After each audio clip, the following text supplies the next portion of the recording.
Hi guys, and welcome to a new video on Sonal's life. Now, as you can tell, we've had the New Japan Cup. We have had the Sakura Genesis tour for New Japan.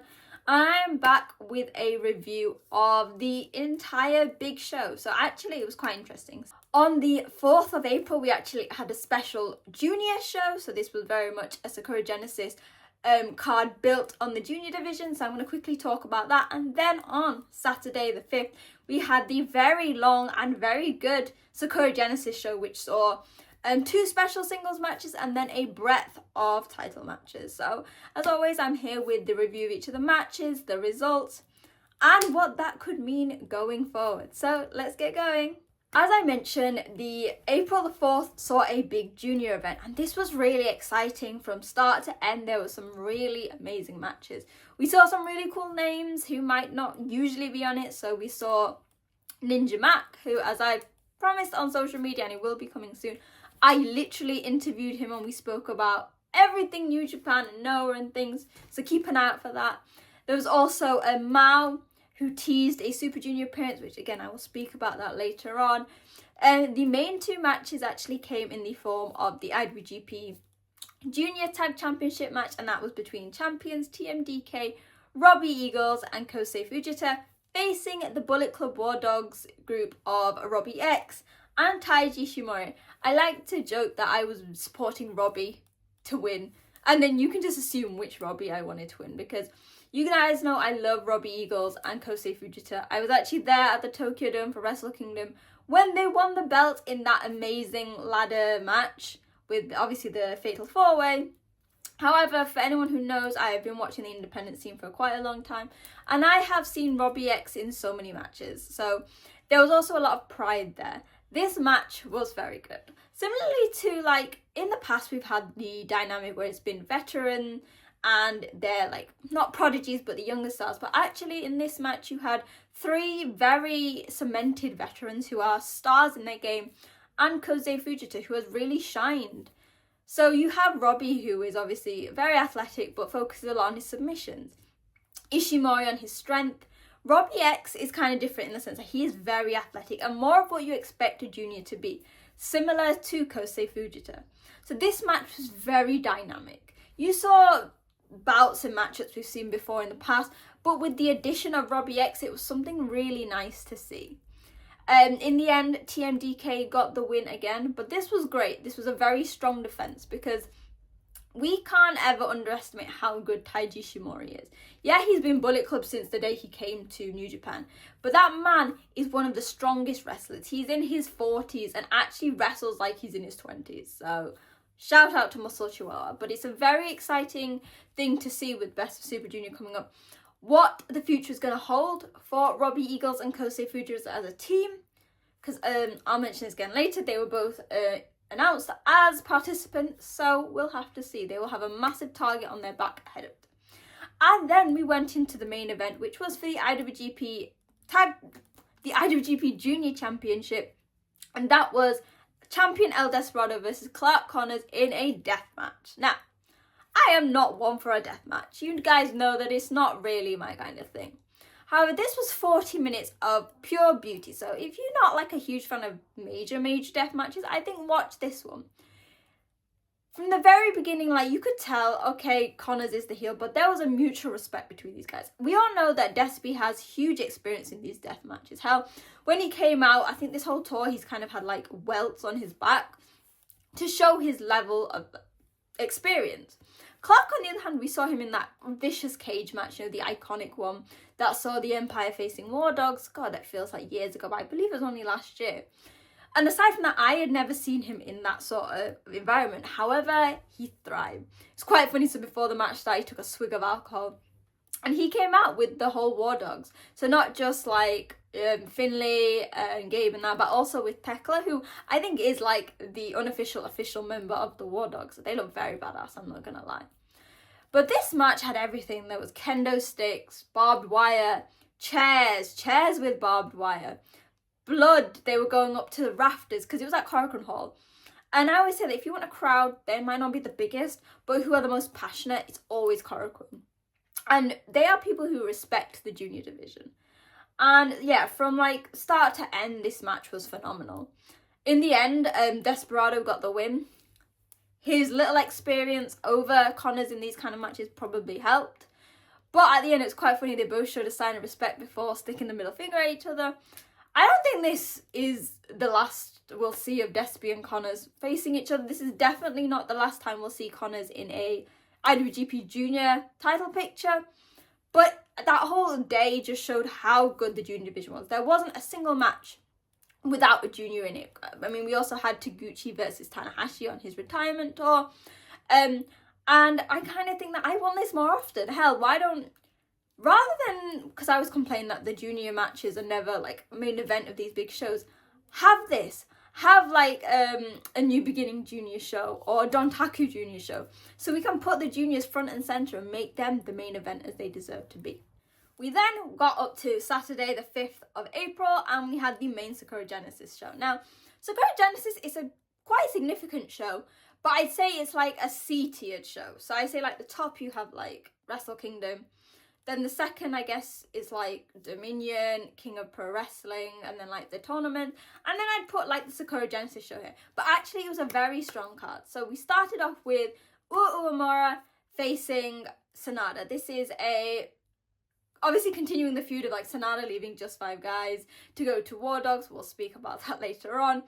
And obviously Uemura being injured when that happened and him coming back. So he actually beat Sanada in the New Japan Cup. And for the most of this match, actually, it was very strong. Uemura managed to outbattle any of Sanada's sneaky tactics. And I was speaking to my friends. So, Christy, Smark Infested, you can follow her. She's amazing. She mentioned that Sanada seems sort of out of sort. And actually, I noticed that his style has come a lot slower in the ring. And I just assumed that this is due to his heel persona. But actually thinking about it, there has been, obviously, we've seen even when he was IWGP champion, a lot of issues with his back and neck and arms and things. So I think it'll be interesting to see how that works going forward. Uemura is a huge star. And actually, this was one of Sanada's better matches. And it showed us glimpses of the Sanada that we have always loved, whether it was LIJ or Just 5 Guys. I don't think it's the end of Uemura versus Sanada in the long term. But for now, as we'll speak about later, Sanada has different fish to fry. But this was a really nice way to start, and you had Uemura winning, so it was great. We then got up to the first title match of the day, and it was for the IWGP, I don't think we count as IWGP actually, the New Japan Television Championship, and it was the champion ELP versus Okan. If anyone remembers, at the anniversary show, I believe, God, that feels like ages ago. What was it, the anniversary show? Might have been the New Japan Cup final. ELP actually faced TJP. God, so imagine saying that ELP faced TJP for the title. And while TJP lost, he actually worked a lot on ELP's shoulders. And you could see that effect of it as ELP came out with it, all bandaged up. And this was the focus of Okan. ELP tried to work to the limit, the 15-minute time limit to his favour. He knew that the quicker it is, that works to his advantage. He needs to get it done. He was flying out the ring. He took Okan over the barricade and actually flew from the ring into the crowd. It was insane. He is a fucking madman. But this was actually a really good match of passion and skill from ELP versus the smarts of Okan. Okan was methodologically working on ELP's back. He had chairs out, and this was the detriment of ELP because in the end, Okan got the win. Now, I have been a bit divisive on Okan. I think Okan is a great character, but actually in the ring, he tends to be very inconsistent, especially with longer matches. I mean, we saw it he had a great match with Naito in the G1, but not very good in the title match. But it seems like Okan thrives with this sort of stipulation. So we saw that he really thrived with the King of Pro Wrestling title, and with this having a 15-minute time limit, it's not too much for Oka. So while I'm very sad that ELP lost the title, it's interesting to see what Okan will do with it. And I kind of hope that we can see more from ELP, maybe like the Never division and things like that. So yeah, that was a good match. We then had another special singles match. So on the retirement tour, to the end of the ace, we had Tanahashi facing Shota Umino. Now, I was initially quite worried about this. If anyone watched my last video, go and check it out. It was actually a discourse on the whole Shota Umino issue of obviously people criticising him. So I was worried about this match because we know Tanahashi's legs are fucked. And there seems to be like a calibre that when a match might not go as well, that's always on Shota. However, while Tanahashi's knees, I felt worried. The way that Shota targeted the knee from the very beginning meant that actually, if you didn't know that Tanahashi has had a long-standing issue with his knees and legs, it would work perfectly into this story. At one point, they were hitting each other with forearms in the corner, and when Tanahashi seemed to lose a bit of that momentum, Shota was screaming in his face like, "Come on, what are you doing?" And while obviously you're not seeing full heel Shota, you can see this passion. He is looking at the man that has been a mentor for him, but also the man he has been compared to and is still being compared to. Because remember, Shota had this as like the future ace, but has not lived up to it. In the end, Shota got the win. And again, I mentioned this in the video, everyone thought Shota healed and Shota... Actually, it was the opposite. So Shota showed a sign of respect to Tanahashi in the ring. And backstage also explained that he wasn't going to be a heel. He wasn't going to be what everyone expected. And you know what, I think this and what happened in the main event is going to be really divisive for fans. But I am happy that Shota is sticking to who he is as a person. And hell, you might expect a heel turn, but you can't go into every Shota match going, he's going to turn heel, because you're going to be disappointed. And the criticism is going to go to Shota, when actually, and I'm going to keep saying this, Shota isn't in charge of his booking. You think that a 27-year-old guy can control his fate as much as you're letting on? No. So yeah, it'll be interesting to see what continues with Shota continuing on this Hontai spell. But yeah, that was a really good match. We then had a very short match, and I'm kind of glad it was short because it was the Never 6-man titles with House of Tortures, Yujiro, Sho, and Ren facing War Dogs' Driller, Gabe, and Ishimori. On the surface, this should have been a very easy win for the War Dogs, but it wasn't. There was shenanigans left, right, and centre. But it was short because the main story came with, when there was a bit of tomfoolery going on, Clark Connors and Sanada came down to obviously protect their War Dogs buddy. Or so we thought, because with guitar in hand, Sanada did the inevitable. He turned even more heel and hit Driller Maloney with the guitar to allow House of Torture to retain. Now this is interesting because I believe Sanada now is the person with the most faction changes. LIJ, just 5 guys, War Dogs, and now House of Torture. But it'll be interesting to see what happens going forward because he's reuniting with his old tag team partner Evil. If anyone has been around for as long as I have, you'll know that when they were in LIJ together, they were one of the most successful and competent tag teams in the division, winning the IWGP titles and World Tag League multiple times. So it'll be interesting to see what happens with that and whether this will finally be the right fit for Sanada, because I don't think he can physically heal any more than being in House of Torture. So yeah, upset, but I don't think that Driller, Gabe, and Ishimori need the Never titles. It's going to lead a story going forward, and I didn't have to watch House of Torture for that long. So appreciated for that. We then had what I thought was possibly the match of the night, despite only going 12 minutes. It was Konosuke Takeshita facing Oiwa for the Never Open Weight title. Now, it was quite interesting coming out. Oiwa had TMDK with him. Shout out to TMDK, who is my faction now. He had new ring gear.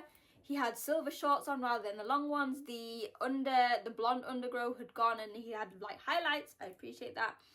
And then Takeshita came out. And can I say, I want to see this again. I put on Twitter, follow me at wrestling_chat, that for ages Takeshita and Oiwa were seen as the future of pro wrestling. Hell, they are the present of pro wrestling. This match was about between 2 strong, stiff men. They're both also extremely athletic. And I think we all went in knowing that Takeshita was going to win because the experience level and I guess the star grandeur of triple contracted Takeshita is unlike anything else. But there were moments that Oiwa really looked like he was going to win. He took everything that he learned from his excursion, his time in TMDK, and obviously being Shinyo Pro-Res, and wrapped it together in one to face the Alpha. I think that's his name, Konosuke Takeshita. There was lariats, there was hits, there was high flying, there was top rope. It was a match, and I think 12 minutes actually worked really well because it was fast and dynamic, as we expect from these two. Any longer and you'd have to slow the pace. While I think it would still have been an amazing match, this kept like fans on the edge of their seats. My heart was in my mouth. I was like, oh my god, what is going on? This is absolutely amazing. And to an extent, I think it was just a nice little taster. Now, I think we mentioned, and I think people have mentioned that really, I guess, out of all the young lions, Oiwa is similar on this stage of Shota, that he keeps winning, he keeps winning, but never when it counts. If you think about it, fellow TMDK, they were in the same class. Fujita is tag champion. Tsuji is global champion. Ren is champion. Similar again to Uemura, but I think that Oiwa is really shining. If you think about it, it's not been long since he's come back from excursion. It was late last year. So actually, he's going in the right direction. He's having these amazing matches with some of the best. So he's had Yoshihashi, Takeshita. I think it's only an upward trend here for Oiwa, and we all know how amazing Takeshita is. We then had the top 3 matches. So these were all the big title matches. Interestingly enough, the rumours of Jeff Cobb leaving it again were circulating on the internet, but he had a match with Callum Newman against tag team champions Hiromu Takahashi and Tetsuya Naito. This was a phenomenal match. We had the Tendadero facing the veteran of Cobb and Callum Newman, and this was really dynamic. I think that Naito thrives in tag team action because obviously we know, like Tanahashi, he's not in the best shape, but by relying on Hiromu and having the crowds, actually it works very well. And we saw that Cobb and Newman's team came to a very short end in World Tag League due to injury, but they have been gaining momentum and actually worked very well. I was saying this, that Callum Newman has got all the potential in the world because while he is packing on size like a heavyweight, he is faster and more athletic than even a lot of the junior styles are. There was a moment with Hiromu, who's obviously still a junior, where Callum was outrunning Hiromu. And this combined with the strength of Jeff Cobb, who was flinging people around, and Hiromu was struggling to hit moves that might be easy on a junior, but with a super heavyweight like Cobb is going to be impossible. And the dynamic between these 4 are so funny because recently Naito he's a freelancer, I think. And then Jeff Cobb with all this contract, they've been having fun with a lot of things. But when they get inside the ring, it's actually very serious. And with the help of Jeff Cobb with a Tour of the Island, Callum Newman finally got the win and he pinned Tetsuya Naito, the man he has been unable to pin, whether it was the New Japan Cup, special singles matches. And this was huge. And it also makes Callum Newman the youngest ever IWGP champion. I believe that before it was held by Fujita, but actually Callum is a month younger than Fujita, so he is now the youngest champion. And it was really funny because after the match, Cobb went down to commentary and he was like, I thought I was meant to be leaving. What's happening, internet? So yeah, I assume this means that Jeff is staying for a bit longer and I will happily take that. And we then go up to Evil versus Yota Tsuji for the global champion. Now this match actually might be one of Evil's best matches. So it started and Evil attacked Tsuji from before the bell rang, but actually it was someone much smaller because actually instead of Yota Tsuji, it was Shota Tsuji. And for anyone who doesn't know, this leads back to like last year's G1. Yota has a twin brother called Shota who is a stuntman. They look very similar, except for obviously their frame. Yota is much bigger. So they used trying to cheat and distract Evil so Tsuji wouldn't get jumped on. This match had everything in it. Actually, there wasn't much. I think Dick Togo tried to attack Shota Tsuji, took him to the back, then Kanemaru brought him out. But once Tsuji had some help as Shingo Takagi came down to the ring to actually help, and there was some dick shots thrown, not just by Dick Togo. I think generally it was a fine match. It's not the best match Tsuji's had, but considering it's with Evil, it's as good as it's gonna get. In the end, Tsuji won. I think it was a lot of fun, actually. With New Japan, yes, they can put on amazing bouts, but sometimes it's just about the fun of it. This match had everything. There was twin brothers, refs getting shoved, alcohol, baby powder, wooden dildo. I think the wooden dildo might have come out. That might have been the tag match. But in the end, goodness prevailed and Yota Tsuji won. And then who should be the next challenger? Even before Tsuji had the chance to call him out, Uemura came down. Obviously, Uemura got injured in his match against Tsuji in the G1. So this will be a nice rematch. They have both come on so much in the past year, or since they were young lions and returned from excursion. So that's going to be good. And we then had the main event. The New Japan Cup winner, the C Block champion, David Finlay, facing the Goto Revolution. I have to say that they have faced off 2 or 3 times maybe in the past. Goto and Finlay are the most consistent workers in New Japan. You never have to worry that they're going to have a bad match because they are both extremely proficient in what they do. Goto with his 20 plus years and Finlay as 4th generation wrestler. And this match was no exception. Finlay was really playing up the heel. Goto's children were in the arena. He put tables out right in front of them to try and get Goto into it, which obviously backfired because Finlay ended up in those tables. But he was very vicious. Finlay showcased a very rebellious side to himself. There was a lot of throwing Goto into the ring post, the steel barricades, which are very hard. And actually, one of the best things is, because Goto doesn't tend to go high risk that often, but he managed to reverse Finlay into a Hurricane Rana to send him into it. And inside the ring as well, it was very strong. There was kicks, there was chops, there was so much going on. And I think that, I always say that New Japan, you can watch it without knowing what's going on. Because, as you can see, you might not know the history of these two, but you know that there's something going on.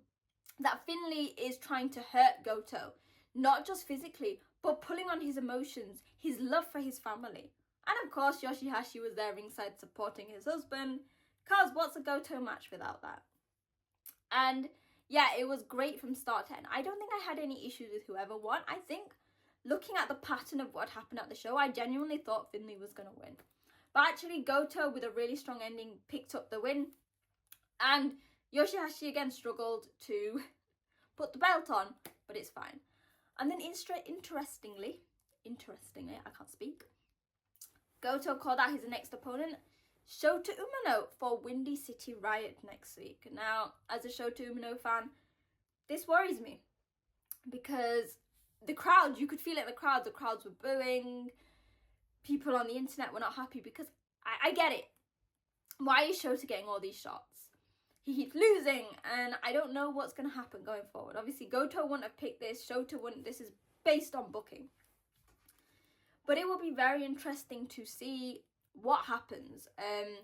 Shota came into the ring. He was like thinking about going as he was getting booed, but actually said that he wants to show the power of New Japan and the power of Hontai, which proves he's still in the faction. So it'll be interesting to see. We've got a lot of matches set up for Windy City Riot. So that one, obviously, we have Takeshita versus Tanahashi. In this show, they also announced all the participants for the Best of Super Junior. I won't say them all now. It's a huge card that I will speak about when it comes to preview time. But actually, for the type of show that Sakura Genesis is, this was actually a very strong card. There was full of title matches, a lot of stories going forward for the upcoming shows, Best of Super Junior, and I really think that New Japan is in safe hands. What is going to happen with Shota? I will be back next week with a full review of Windy City Riot. It'll be interesting to see. But I genuinely think it was a very good show, a lot of good things happening, and New Japan is still going very strong. But you've got to let me know your thoughts. Let me know in the comments on social media, at wrestling_chat. Your thoughts of the card, the matches, what your favourite parts were, your not so favourite parts were, and what you think about New Japan going ahead. Talking about Windy City Riot, the Best of Super Junior. Let me know.